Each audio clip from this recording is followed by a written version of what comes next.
안녕하십니까. 슈나이더 일렉트릭 코리아 김경록 대표입니다. 이번 시간에는 슈나이더 일렉트릭에서 가장 중점을 두고 있는 핵심 키워드, 에너지 관리, 스마트 팩토리, 그리고 이 두 분야를 중심으로 지속 가능성이라는 가치까지 함께 다뤄보도록 하겠습니다. 앞에서는 전 세계적인 관점에서의 우리의 미래와 미래 기술에 대해 설명드렸고, 이제는 특히 국내 현황에 대해 살펴보려고 합니다.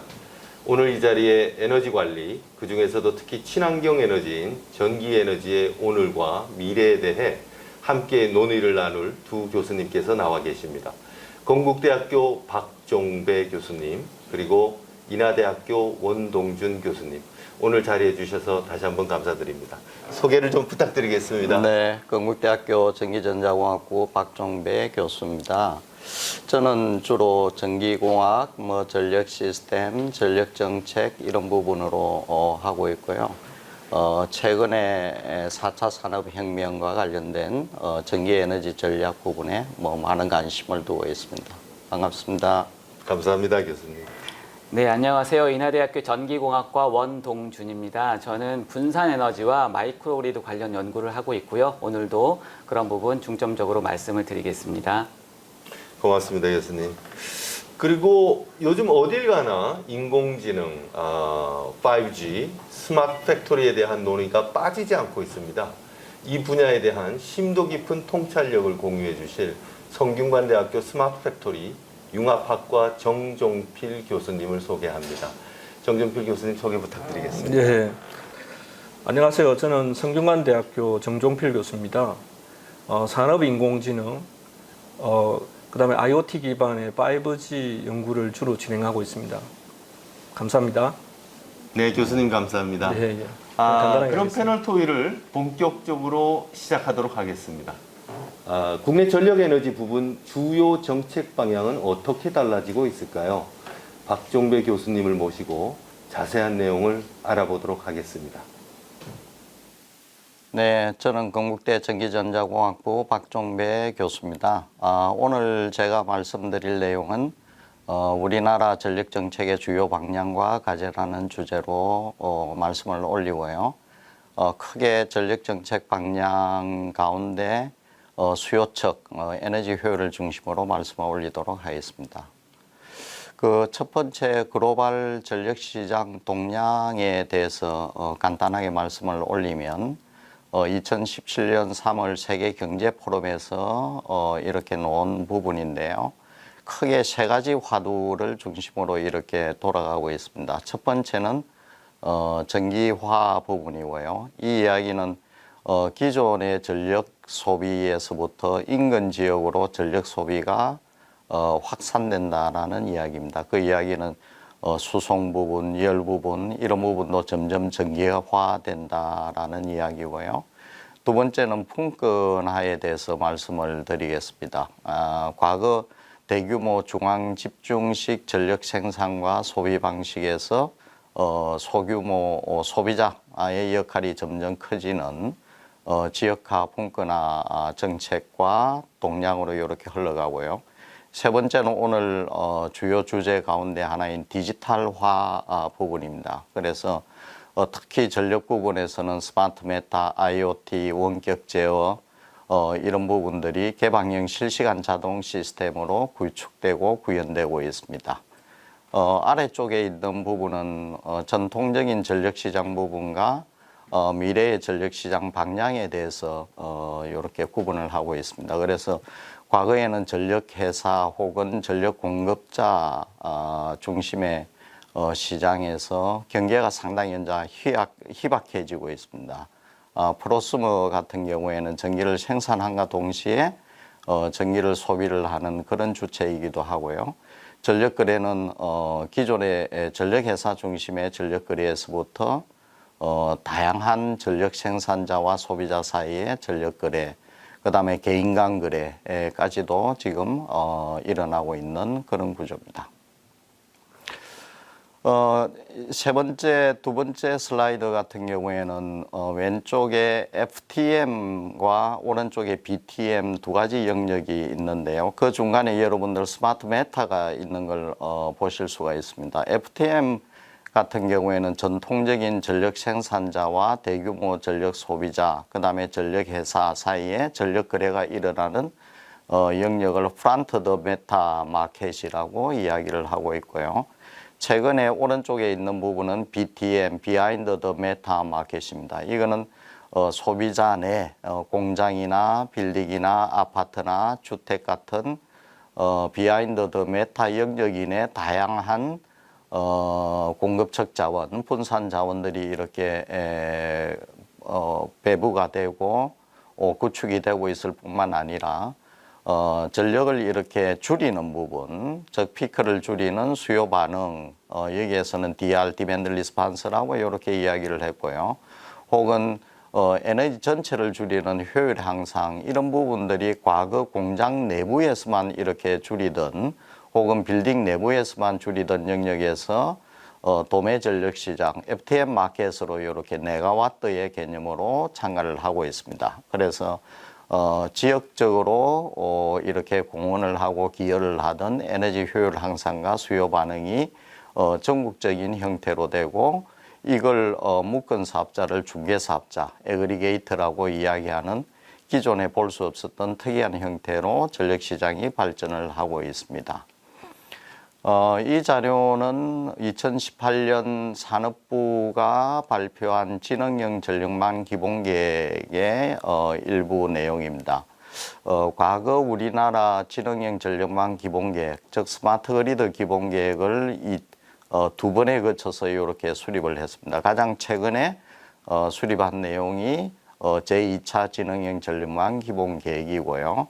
여기에서는 1차 계획에서의 이제 한계성을 보완을 하고 최근에 다양한 환경 변화를 이렇게 고려한 이후 2차 계획의 방향이 여기서 쓰여져 있는 것처럼 에너지 전환 시대를 적극적으로 맞이하고 공급자가 아닌 소비자가 중심이 되는 전력시장 생태계를 구축하자라는 방향 아래 정책 과제가 4개가 이렇게 구현되어 있습니다. 지능형 전력망 기본계획에서 보면 여러 가지 콘텐츠가 주어져 있지만 기술 융합 부분에도 상당히 많은 가중치를 부여를 하고 있습니다. 즉 전력 빅데이터를 포함한 IoT, 클라우드, AI, 모바일 부분을 묶어서 기술 융합을 하고 거기에 관련된 새로운 서비스 산업을 육성을 하자. 제3차 에너지 기본계획 같은 경우에는 2019년에 근본 정부에서 이렇게 구축이 되었습니다. 기본적인 정책 방향은 에너지 전환을 통한 지속 가능한 성장과 국민의 삶의 질 제고 이렇게 되어 있고요.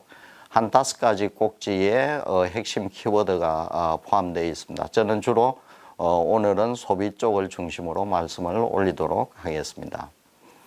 부문별로 잠깐 살펴보면 오늘 주요 논의가 되고 있는 산업, 건물, 수송 이런 부분들이 있는데요. 산업 부분 같은 경우에는 한 21%, 2017년 대비 21%의 에너지 효율을 향상을 시키자라는 부분이 있고요. 거기에는 크게 3가지 정책이 포함되어 있습니다. 다소비 사업장의 원단위 연간 1% 절감, 이거는 자발적으로 이제 가는 부분이고요. 두 번째, FEMS를 중심으로 설치 확대, 그 다음에 고효율 기기의 교체 지원, 그 다음에 스마트 산단 선도 프로젝트, 그 다음에 마이크로 그리드 구축, 이런 부분들이 정책 내용에 포함되어 있습니다. 건물 영역에서는 공공상업 건물 에너지 효율 평가 의무화를 이렇게 이제 하고 있고요. 그 다음에 두 번째 꼭지에서는 우리가 잘 알고 있는 뱀스를 설치 확대를 하자. 세 번째는 조명의 줄을 이루고 있는 형광등의 시장 대출을 2028년을 목표로 하고 독일식 탑러너 이니시에이티브 제도를 도입해서 2040년에는 2017년 대비 원단위가 38% 감축을 목표를 하고 있습니다. 기타 수송 부분에서는 전기차와 수소차의 공급 확대 이런 부분들이 포함이 되어 있습니다. 그 다음에 저희가 새 3차 에너지 기본계획에서 포함하고 있는 주요 수요관리 시장 활성화라는 부분은 새로운 신산업을 비즈니스 모델을 확대하자라는 부분들이 있고요. 거기에는 ESS 연계된 비즈니스를 활성화할 수 있도록 놀이의 장을 만들어주자, 시장을 만들어주자라는 부분이고요. 두 번째는 국민 DR, 이는 조금 후에 다음 슬라이드에서 발표를 드리도록 하고, 그 다음에 전기 자동차가 전력을 망에 공급해주는 V2G, 즉 기존의 전통적인 소비자에서부터 생산자로 이렇게 넘어가는 부분. 그 다음에 공장과 빌딩의 EMS 구축, 공장 같은 경우는 FEMS, 그 다음에 빌딩 같은 경우에는 BEMS, 이런 부분에 대한 비즈니스를 발굴을 하고 확산하자라는 게 첫 번째 목표고요. 그 다음에 수요관리 시장을 별도로 좀 만들어주자. 그 이야기는 통상 EERS라고 이야기를 하는데, 이는 에너지 공급자, 전기 공급자, 열 공급자, 가스 공급자들한테 의무적으로 이렇게 수요를 줄일 수 있도록 이걸 법제화하자라는 이야기가 ERS고요. 기타 스마트 메타, 전력 빅데이터 플랫폼, 이런 부분에 대한 수요 기반, 수요 관리 시장을 활성화할 수 있는 인프라를 강화하는 부분이 포함되어 있습니다. 그 다음에 여러분들이 잘 아실란지는 모르겠지만, 최근에 2020년에 제6차 에너지 이용 합리화 계획이 포함되어 있습니다. 그래서 우리 에너지 계획은 여러 가지 계획을 이렇게 이제 포함을 하고 있는데, 앞에서 말씀드린 3차 에너지 기본 계획이 가장 상위의 계획이고요. 이 3차 에너지 기본 계획의 바탕으로 각 영역별로 정부 계획이, 산업부의 정부 계획이 수립이 되는데, 그 가운데 하나가 제6차 에너지 합리화 계획이 2020년에서 2024년 실천 계획이 마련되어 있습니다. 주요 내용을 보면 첫 번째 효율 향상 부분은 좀 적극적으로 투자를 할 수 있도록 하자. 그리고 기존에 중앙정부가 이렇게 지원을 하던 부분에서 지자체 그리고 소비자 중심으로 이렇게 흘러가자라는 내용이 에너지 이용 합리화 계획에 포함되어 있습니다. 두 번째는 수요 관리 부분은 실시간 모니터링, 그 다음에 상향식으로 가자. 이 부분은 에너지 기본 계획하고 그린 뉴딜에서 이제 포함되어 있는 수요 관리의 디지털화, 그 다음에 산업단지의 스마트 에너지 플랫폼화, 그 다음에 건물 에너지 진단 DB 구축, 이런 부분들은 에너지 기본 계획과 그린 뉴딜과 이렇게 이제 관련된 부분이 있고요. 그 다음에 에너지 쉼표라고 이야기하는 국민 DR 참여 활성화, 그런 정책들이 두 번째 꼭지로 이렇게 들어가 있습니다. 세 번째는 이러한 에너지 이용 합리화, 에너지 효율 향상이 활성화되기 위해서는 제도 개선이 필요합니다. DR 부분은 DR이라고 하면 각각 소비자가 여러 가지 지능적 그다음에 기술적 요소를 가지고 피크를, 그다음에 에너지 수요를 이전하는 부분이 이렇게 되어 있는데요. 기존에는 대규모 소비자, 즉 산업용 소비자의 참여로 이렇게 국한되어 있습니다. 그래서 이걸 점점 확대를 하기 위해서 중소형 DR, 약간 작은 건물이나 중소형 공장에서도 참여할 수 있도록 하고, 마트나 학교, 백화점 이런 부분들에서도 스스로 이런 전력을 절감할 수 있는 시장을 열어주자. 궁극적으로는 국민 DR이라고 이야기하는 주택용 부분에 대해서도 시장에 참여할 수 있도록 하고요. 이렇게 하기 위해서는 우리가 IoT 기술과 오픈 AMR, 오픈 ADR 뭐 이런 부분들에 대한 부분들이 있습니다. 우리나라 온실가스 감축 정책을 여러분들이 잠깐 보실 필요가 있는데, 궁극적으로 우리 에너지 부분에서 거의 대부분의 온실가스를 배출을 하고 있습니다. 그래서 이러한 온실가스 감축 정책 같은 경우에는 저번 정부의 2016년 12월에 제1차 기후변화 대응 기본계획이 이렇게 이제 수립이 되어 있고요. 거기에서는 BAU 대비 현재의 정책을 계속 가져갔을 때에 2030년 온실가스 감축량을 BAU라고 이렇게 하는데 거기 대비 37% 감축을 가져오는 부분을 결정을 했고요. 이번 정부에서 2018년 7월에 절대량은 같지만 거기에 대한 감축 수달에 대한 변경이 있었습니다. 그래서 그 부분이 온실가스 감축 로드맵 수정안이라고 이렇게 이야기를 하고 있고요. 여기에는 주요 내용이 해외에서 줄인 부분을 국내에서 이렇게 줄이도록 강제화하고 이렇게 이끄는 부분이 가장 큰 부분이고, 그 다음에 이제 기후변화 대응 기본계획이 2019년 10월에 이렇게 돼 있고, 현재 2050년을 기준으로 장기 저탄소 발전 전략을 검토하고 있습니다. 마지막으로 통합 스마트 에너지 시스템과 에너지 시장에 대해서 말씀을 드리도록 하겠습니다. 미래의 에너지 시스템은 재생에너지와 에너지 저장 장치가 주된 역할을 이렇게 이제 할 거라고 생각이 되고요. 거기에는 재생에너지가 생산한 에너지를 전력으로 공급할 때는 전력 시장이 잘 발달되어 있어야 되고, 그 다음에 재생에너지가 열 에너지로 이렇게 공급을 할 때는 냉난방 혹은 산업단지의 공정 이런 부분의 스팀이나 이런 온수를 제공하는 그런 부분들이 있습니다. 그러기 위해서는 냉난방 시스템의 선진화와 더불어 시장화, 가격이 투명하게 결정되는 부분들이 있고요.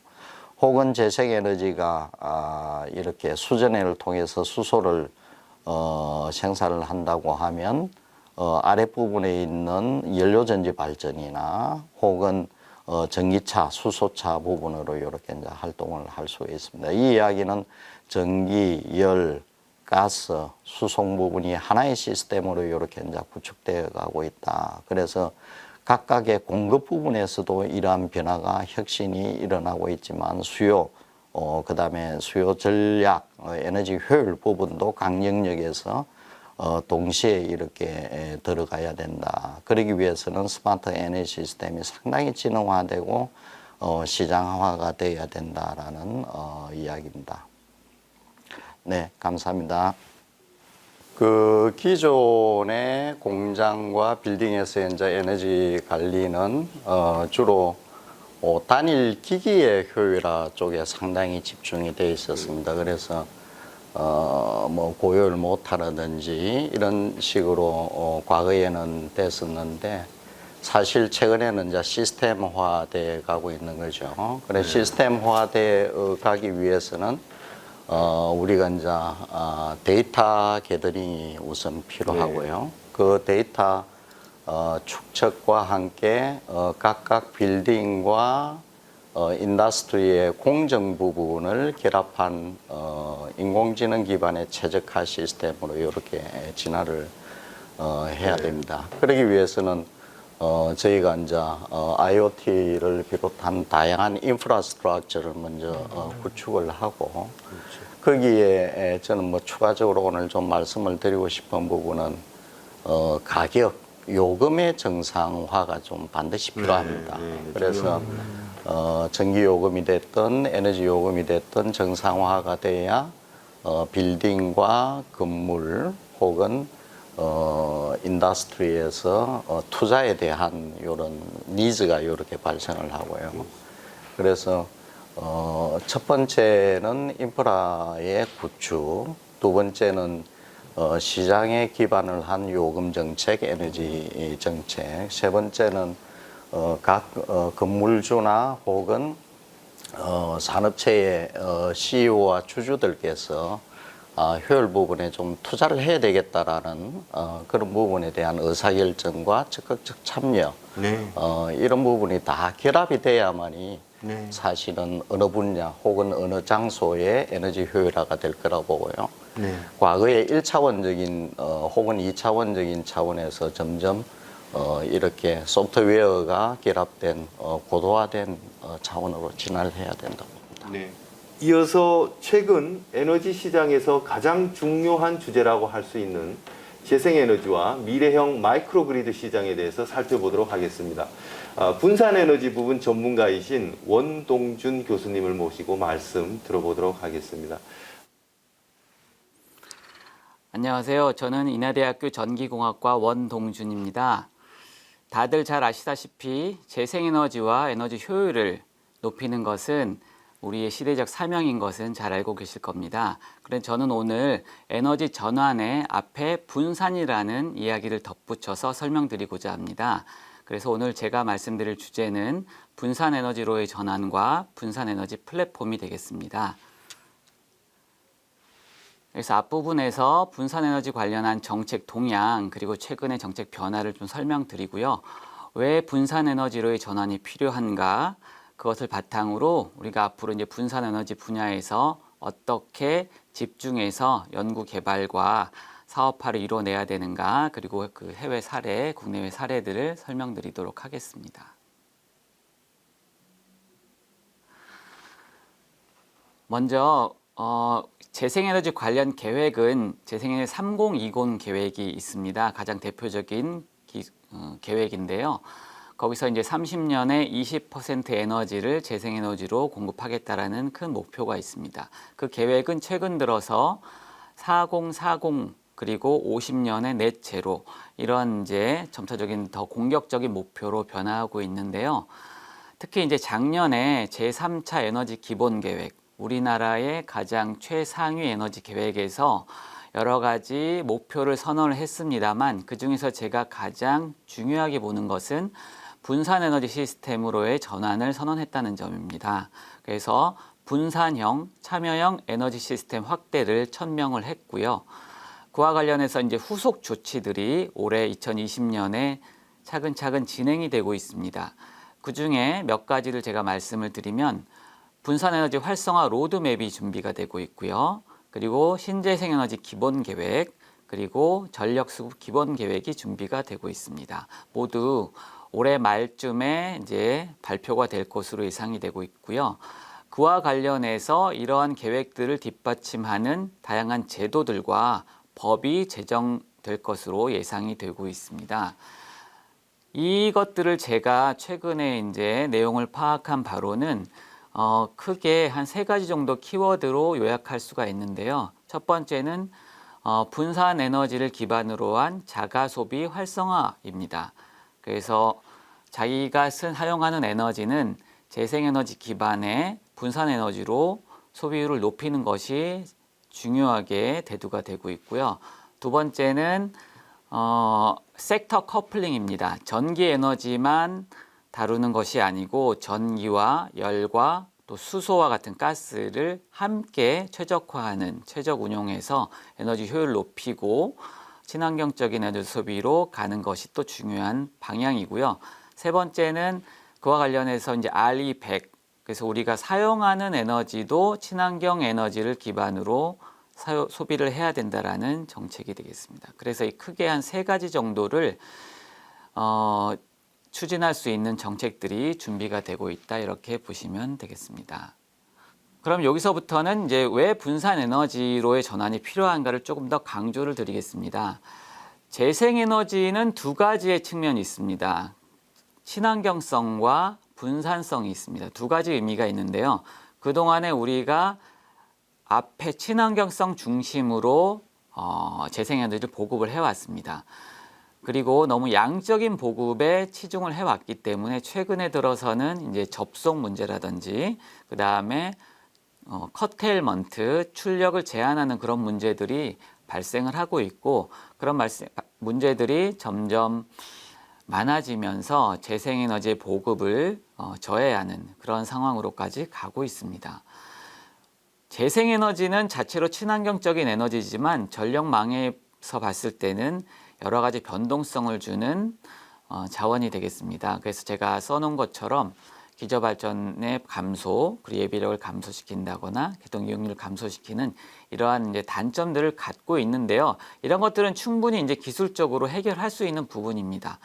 그렇지만 지금까지 우리나라의 재생에너지 정책이 굉장히 대규모 단지 중심의 이제 경제성을 확보하는 위치, 입지들이 도심지가 아니고 시골이나 그죠, 외곽 지역이었기 때문에 그런 지역에 대규모로 경제성을 확보하면서 갔기 때문에 어쩔 수 없이 발생하는 문제들이 있었습니다. 대표적인 것이 그 재생에너지의 공급과 우리가 사용하는 수요가 지리적으로 불일치하는 문제입니다.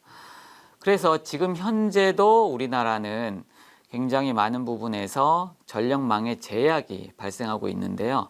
이런 부분이 재생에너지가 확대돼 보급이 되면 점점 더 심각해질 문제가 있습니다. 그래서 이런 문제는 지금 현재 제주도에서 이미 발생을 하고 있습니다. 제주도의 재생에너지 전격 용량이나 에너지 공급 비율을 보면 우리나라가 목표로 하는 30년도에 어떤 목표에 근접해 가고 있는 것을 볼 수가 있습니다. 그래서 특히 제주도는 독립계통이기 때문에 이미 2030년에 우리가 예상한 그런 문제들이 발생을 하고 있는데요. 대표적인 것이 커테일먼트, 출력 제한 문제입니다. 풍력과 태양광을 비롯한 재생에너지의 비중이 설비 용량 기준으로 30%를 넘어가고 있기 때문에 주말에 낮 시간 또는 심지어는 평일에도 태양광이 많이 발전이 되는 시간에 풍력 발전이 커테일되는 현상이 기하급수적으로 늘어나고 있고요. 그로 인한 재생에너지 커테일 양을 금액으로 환산하면 현재까지 누적으로 한 200억에서 300억 원대의 피해가 발생을 하고 있습니다. 상당한 많은 에너지를 우리가 어쩔 수 없이 개통의 문제로 버리고 있기 때문에요. 그래서 이런 문제는 앞으로 더 심해질 것이고 육지에서도 발생할 가능성이 높습니다. 그래서 분산 에너지는 개별적으로 굉장히 많은 숫자로 존재하기 때문에 그런 자원들이 자율적으로 그리고 네트워크에서 참여할 수 있는 플랫폼이 굉장히 중요합니다. 그래서 분산 에너지 플랫폼은 아주 잘 맞는 조합이라고 볼 수가 있고요. 분산 에너지의 어떤 수용성을 높이기 위해서는 자유롭게 참여할 수 있는 개방형 플랫폼이 매우 중요한데요. 그런 플랫폼들이 지금 이제 서서히 하나씩 준비가 되고 있습니다. 대표적으로 첫 번째가 재생에너지 통합 관제 시스템 RMS라고 부르고 있는데요. 이것은 이제 재생에너지와 분산에너지의 가시성을 높여주는 그런 기술입니다. 그래서 일단 재생에너지들이 얼마나 생산을 하고 있는지, 어느 지역에 생산하고 있는지 모니터링하는 것부터 시작을 하는 것이라고 볼 수 있어서요. 그런 부분에서 중요한 시스템이라고 볼 수가 있고요. 첫 번째 플랫폼이고요.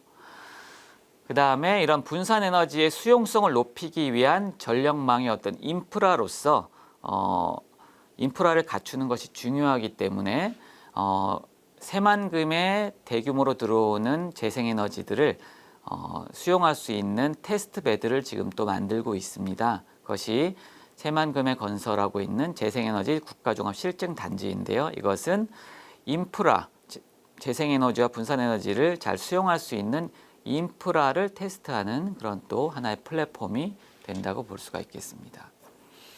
그리고 미래 연구로서 이제 또 연구가 되고 있는 것이 디지털 트윈 기술입니다. 그래서 현재 우리가 가지고 있는 전력망을 디지털 트윈으로 똑같은 쌍둥이를 만드는 것이죠. 그래서 그 가상의 쌍둥이를 만들어서 그 쌍둥이 시스템에서, 트윈 시스템에서 앞으로 미래에 발생할 수 있는 그런 문제들을 충분히 검토하고 예측 기반으로 운영하는 기술이라고 보시면 되겠습니다. 그래서 그런 디지털 트윈을 통해서 재생에너지의 불확실성을 사전에 대비하는 그런 의미가 강한 플랫폼이라고 볼 수가 있고요. 이제 여기서 이 플랫폼을 바탕으로 앞으로 미래에 있을 개인 간의 전력 거래도 한번 검증하는 연구가 진행이 되고 있습니다. 그래서 제가 마무리하면서 이런 분산에너지 분야에 중점적으로 앞으로 추진해야 될 기술들을 좀 정리를 했는데요. 크게 보면 왼쪽의 기술들은 플랫폼 기술이고요. 오른쪽에 있는 기술은 이제 인프라 기술입니다. 그래서 왼쪽에 있는 분산 에너지 플랫폼 기술은 제가 말씀드린 대로 다양한 분산 에너지들을 묶어주면서 재생에너지에 의한 어떤 변동성, 불확실성을 줄여서 계통의 수용성을 높여주는 그런 기술이라고 보시면 되겠습니다. 그래서 첫 번째로 비저빌리티, 가시성을 확보하는 그런 AMI나 예측 시스템이 필요하고요. 그 다음에 프로슈머들이 참여할 수 있는 플랫폼을 만들어주는 것이 필요합니다. 그 다음 VPP나 커뮤니티 마이크로그리드, 에너지 클라우드 기술들은 이런 것들은 아까 말씀드렸듯이 묶어줌으로써 아랫단에서부터 분산에너지를 묶어줌으로써 상위에 미치는 영향을 줄여주는 그런 기술이라고 보시면 되겠습니다. 이런 플랫폼이 운영이 되기 위해서는 인프라가 잘 갖추어져야 합니다. 그래서 그런 AMI도 하나의 인프라라고 볼 수가 있고요. 그 다음에 앞으로 미래에 필요한 인프라로서는 이제 직류 인프라가 많이 필요할 것으로 생각이 됩니다. 우리가 앞으로 에너지를 저장을 했다가 사용하는 빈도가 높아지게 되면 전력 변환의 단계를 줄여줘야 되기 때문에 그런 DC로 바로 활용하는 그런 전력망과 전력 기술들이 많이 필요하고요. 아까 말씀드린 계통의 유연성을 제공해주는 인프라들이 다양하게 준비가 되어야 합니다. 스마트 인버터부터 시작해서 차세대 배전 시스템, 그리고 능동 배전망, 그리고 배전을 독립적으로 운영하는 독립 배전 운영자, 이런 기술들이 많이 인프라로서 필요할 것으로 보입니다. 그래서 이런 이제 분산에너지 관련 제도들, 그리고 플랫폼, 그리고 인프라가 갖춰진다면 자연스럽게 재생에너지의 확대, 그리고 분산에너지의 확대를 통해서 계통망이 안정화되고, 그리고 전체적인 재생에너지로의 전환이 이루어질 것으로 생각이 됩니다. 많은 관심을 가지고 집중적으로 저희가 준비를 해야 될 것 같습니다. 감사합니다. 네, 당연히 육상 풍력보다는 해상 풍력이 경제성 측면에서 좀 불리한 측면이 있습니다. 그렇지만 현재로서도 이미 해상 풍력이 전 세계적으로 한 30기가와트 이상 설치가 되고 있고요. 그것은 이미 해상 풍력이 경쟁력을 갖춰가고 있다, 이런 반증이라고 볼 수가 있겠습니다. 특히 우리나라의 경우에는 삼면이 바다이고 풍황이 상당히 좋은 편에 속하기 때문에 해상 풍력의 잠재성이 굉장히 높다고 볼 수가 있고요. 해상 풍력이 점점 대규모화되면서 규모의 경제를 이뤄 나가고요. 그 다음에 연계 선로를 DC화하면서 효율을 높인다면 해상 풍력도 근시일 안에 충분한 경쟁력을 갖출 수 있다. 저는 이렇게 긍정적으로 보고 있습니다. 네, 이번에는 국내 스마트 팩토리 분야 전문가이신 정종필 교수님을 모시고 국내 시장의 현황과 전망에 대해 들어보겠습니다. 국내 스마트 팩토리 현황 및 전망에 대해서 발표하게 된 성균관대학교 스마트 팩토리 융합학과 정종필 교수입니다. 반갑습니다. 저는 오늘 제조 환경의 변화와 스마트 팩토리, 국내 스마트 팩토리 현황 및 추진 전략, 주요 시사점 및 전망에 대해서 말씀드리도록 하겠습니다. 첫 번째, 제조 환경의 변화와 스마트 팩토리입니다. 제조업의 변화는 시장과 사회적 요구, 새로운 패러다임의 원동력이 되고 있습니다. 제조 방식은 대량 생산 체계에서 개인 맞춤형 제조로 변화되고 있고요. 실제 어떤 제품을 생산할 것인가에 대한 결정도 생산자에서 소비자로 전환되고 있습니다. 스마트 팩토리는 다품종 대량 생산, 유연 자율 생산을 목표로 합니다. 그래서 제조 환경이 디지털화될 필요가 있습니다. 뿐만 아니라 자동화가 선결되어야 되겠죠. 자동화를 통해 가지고 완전 자동화에 해당하는 지능화의 공장으로 진행될 것입니다. 이 지능화를 위해서는 빅데이터, AI 기술이 상당히 중요하다는 것을 알 수 있습니다. 스마트 팩토리 구축을 위한 준비 사항은 5가지가 있습니다. IT 거버넌스, 표준화, 시스템 통합, 통신 인프라 정비, 안전 및 보안입니다. 스마트 팩토리는 ICT에 기반해서 진행되는 것이 일반적입니다. 그래서 ICT에 대한 많은 노력이 기업에서 요구된다는 것을 의미합니다. 스나이드 일렉트로닉을 포함한 글로벌 제조 기업들은 스마트 팩토리 제조 플랫폼을 확보하기 위한 노력을 진행하고 있습니다. 스나이드 일렉트로닉은 원드웨어 시스템 플랫폼을 보유하고 있고요. 한학, 쿠카, 마작 등이 그런 노력들을 진행하고 있습니다. 또 특히 국내는 SK, LG CNS, 삼성 SDS 등이 스마트 팩토리 제조 플랫폼을 확보하기 위한 노력을 진행하고 있습니다. 스마트 팩토리 플랫폼의 구성을 설명드리겠습니다. 산업 IoT 영역에 해당하는 연결에 해당하는 영역이 맨 하위에 존재하고요. 데이터 프레임을 통해 가지고 개방형 플랫폼이 연결되게 되겠습니다. 이 개방형 플랫폼은 제조 어플리케이션하고 연결이 될 것입니다. 이 제조 어플리케이션에서는 제조업 서비스를 제공한다는 것을 의미합니다. 데이터의 연결을 통해서 지능화로 진행되게 될 것입니다. 연결할 데이터가 충분히 없다면 역량과 경험을 데이터화할 필요가 있습니다. 많은 제조기업들은 역량과 경험을 데이터화하기 위한 노력을 진행하고 있지만 상당한 어려움을 가지고 있습니다. 데이터의 식별, 데이터의 수집 및 표준화, 데이터의 분석, 데이터의 활용의 단계를 거치게 될 것입니다. 이런 모든 과정들은 스마트 팩토리 제조 플랫폼을 통해서 이루어진다는 것을 의미합니다. 그래서 결과적으로는 스마트 팩토리의 고도화 단계로 진입하게 될 것입니다. 그 다음은 국내 스마트 팩토리 해낭 및 추진 전략에 대해서 설명드리겠습니다. 스마트 제조 혁신 비전 및 추진 전략은 지금 현재 3단계로 나눠서 진행 중에 있습니다. 2014년부터 2022년까지가 스마트 제조 혁신 1.0이 되겠고요. 여기서는 스마트 팩토리 보급 확산 사업을 중점적으로 진행했고 3단계의 스마트 팩토리 보급 확산을 하겠다는 것입니다. 2단계는 2000년부터 지금 현재 진행 중에 있고요.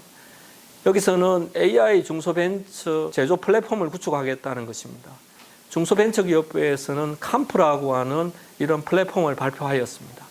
3단계는 5G AI 기반의 스마트 팩토리 플랫폼을 구축하겠다는 것이고요. 스마트 제조 공급 기업의 경쟁력을 강화하여 글로벌로 진출하겠다는 그런 목표를 가지고 있습니다. 중소제조업의 디지털 재전환을 통한 제조 핵심 강국을 실현하는 것이 3단계의 최종 목표가 되겠습니다. 1단계는 스마트 팩토리 보급 및 확산 사업이 되겠습니다. 중소제조기업은 지금 현재 50인 이하 제조기업이 6만 7천 개로 3만 개를 2022년까지 스마트 팩토리 보급 확산하겠다는 것으로 제조 로 데이터를 클라우드 플랫폼 캄프에 수집, 저장, 활용하는 것을 목표로 가지고 있습니다. 스마트 팩토리 보급 확산 사업의 실적을 보게 되면은 MES, ERP 도입 등 정보화 사업 중심으로 데이터 중심의 스마트화는 매우 미흡하다는 것을 보여주고 있습니다. 스마트 제조 핵심 기술 개발 사업이 되겠습니다. 고도화를 위한 센싱 솔루션 기술 개발은 상당히 부족하고요. 제조기업의 경제적 효과를 얻기 위한 공급 육성이 필요하다는 것을 알 수 있습니다. 스마트 팩토리 구축 및 성과는 공정 개선 성과에 있어서는 생산성 증가는 30% 이루어졌지만은 경영 개선 성과에 있어 가지고는 매출액 증가는 7.7%에 증가하고 있습니다. 이는 우리나라 산업 구조가 대기업 중심으로 이루어져 있고요. 그래서 생산성 증가는 이루어지지만은 매출액 증가로 이루어지지 않는다는 것을 보여주고 있습니다. 공급 사슬 기업 간 협업 사업 중심 지원 체계를 구축하겠다는 것입니다. 클라우드 플랫폼 기반의 고도화된 스마트 팩토리를 구축하겠다는 것을 의미하고요. 저도 현재 공급기업과 수요기업이 연결된 클라우드 플랫폼 기반의 스마트 팩토리 구축 R&D 사업을 현재 진행 중에 있습니다. 2단계는 클라우드 플랫폼 기반의 제조 데이터 인프라를 구축하는 것입니다. 그림에서 보시듯이 클라우드에 많은 기업들이 지금 현재 저장되어 있고 이 클라우드에 저장된 기업들은 실제로 공장들과 연결이 되는 그런 구조가 되겠습니다. 이 클라우드에 연결된 그런 기업들은 이 클라우드 상에서 데이터를 공유하고 표준화함으로써 고도화된 스마트 공장으로 진행되는데 중요한 인프라가 될 것으로 생각이 됩니다. 마이 제조 데이터 인프라를 구축하겠다는 것이고요. 중소벤처기업부는 AI 기반의 중소벤처 플랫폼인 캄프를 구축하겠다고 하였습니다. 이 캄프는 스나이드 일렉트로닉의 어떤 솔루션에 해당하는 인프라를 포함하여 전문가 네트워크, 서비스들로 구성되고요. 이 캄프에는 공급기업과 수요기업들이 연결이 되는 구조를 가지고 있고요. 이 캄프를 통해 가지고 AI 스마트 팩토리가 구축되게 되겠습니다. 캄프가 구현되는 모습을 보여주고 있는데요. 이 파스 기반에서 클라우드 ERP MES 솔루션을 마이그레이션 하겠다는 것입니다. 퍼블릭 클라우드 플랫폼인 네이버 클라우드, NHN, 아마존의 AWS, 마이크로소프트 애저 등이 이 캄프의 파스 기반으로 마이그레이션 된다는 것을 의미합니다. 그 다음은 주요 시사점 및 전망에 대해서 설명드리겠습니다. 스마트 팩토리 기반의 향후 제조 팩토리의 모습은 첫 번째 제조 프로세스의 수평적 통합, 두 번째 제조 시스템의 수직적 통합을 통해서 가능하게 될 것입니다. 제조 산업의 본질 및 역량 강화를 통해서 공급 수요의 균형이 이루어지게 될 것이고요. 지능화된 제조가 이루어지게 될 것입니다. 어렵고 힘든 노동은 로봇과 RPA가 대체하게 되고 생산적이고 창의적인 일들은 사람이 하게 된다는 것입니다. 결과적으로 데이터 기반의 의사결정은 데이터 분석 활용을 통한 문제 해결 및 의사결정을 할 수 있는 그런 구조로 스마트 팩토리의 모습이 될 것으로 예상이 됩니다. 플랫폼에서의 제조기업 운영입니다. ERP, MES 등 많은 솔루션들이 파스 위에서 작동되도록 솔루션이 마이그레이션 될 것입니다. 인공지능, 빅데이터 솔루션을 보유하고 있고 개발할 수 있는 기업에 탑재될 수 있도록 환경을 제공한다는 것입니다. 이런 어떤 과정을 통해서 수만 개 중소기업이 스마트 팩토리를 연결하게 된다는 것입니다. 제조 플랫폼의 운영의 모습을 보여주고 있습니다. 로봇 선반, 사출, 도공공정 등 제조 환경은 수많은 데이터를 생성할 수 있는 공정들이 있습니다. 이런 과정을 거쳐서 데이터가 수집이 되고 저장이 되고 데이터의 분석, 활용이 이루어지게 될 것입니다. 그래서 생산성, 품질, 비용, 납기 단축 등에서 데이터의 가치 창출이 이루어지게 된다는 것을 의미합니다. 결과적으로 AI 플랫폼을 활용해서 제조 경쟁력이 향상될 것입니다. 보시는 그림은 AI 플랫폼의 활용의 모습이 되겠습니다. 이런 어떤 과정을 거쳐서 스마트 팩토리의 고도화된 모습이 이루어질 것으로 예상이 됩니다. 매뉴팩처링 인더스트리에서 성공적인 AI의 도입은 매우 중요합니다. 공정을 매우 잘 모사할 수 있는 정보값을 포함하고 있어야 된다는 것입니다. 수집된 데이터는 AI가 잘 해석할 수 있도록 모델을 만들어내야 되죠. 이런 어떤 과정을 거쳐서 실제로 어떻게 적용할 수 있을 것인가, 예측된 결과를 이용해서 실행에 옮길 수 있는 준비가 되어 있어야 하는 것을 의미합니다. 이런 어떤 결과들은 PLC라든지 엣지 디바이스라든지 많은 설비에 적용될 것으로 예상이 됩니다. 왜 인공지능의 제조업 적용은 어려운가에 대해서 우리가 고민해 봐야 됩니다. 제조 데이터는 환경 외란이 상당히 많은 상황입니다. 이렇기 때문에 도메인 배경 지식을 정확하게 이해하는 것이 매우 중요하다는 것을 의미합니다. 조업자의 감각에 의존하고 있는가? 조업자보다 AI가 잘 할 수 있는가? 현상에 대한 명확한 분석, 현상을 잘 설명할 수 있는가? 문제에 가장 적합한 방법론이 어떤 것인가? 데이터와 소프트에 대한 인식의 전환, 데이터의 분석 지식을 보유한 인력의 확보 등이 요구될 것입니다. 마지막으로 경영진의 꾸준한 관심이 있을 것이고요. 이런 어떤 과정을 통해서 미래의 스마트 공장이 구현될 것으로 생각이 됩니다. 스마트 팩토리 구축의 핵심은 정제된 데이터입니다.